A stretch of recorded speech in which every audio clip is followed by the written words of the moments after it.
Dessert hummus is a thing, and it's actually pretty good. First, you'll need 1 can of drained and thoroughly rinsed chickpeas. For the best texture, it's worth it to remove the skins by simply pinching each chickpea and gently pulling it off. This can be tedious, but also very satisfying if, like me, you're a tactile person. Add the chickpeas to a food processor, followed by cocoa powder, maple syrup or honey for sweetness, vanilla extract, and salt. Blend until the chickpeas are broken up and everything is combined, then pour in 1 tablespoon of water and blend again.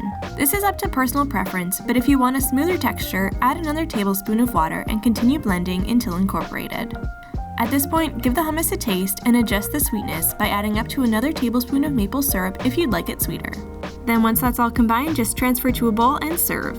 This is great as a dip for fruit or cookies and works really well to sneak protein and fiber into your diet while still satisfying that sweet tooth. Check out one of these other great videos and subscribe for more amazing recipes. And guess what? We wrote a book! Click the link in the description to check it out.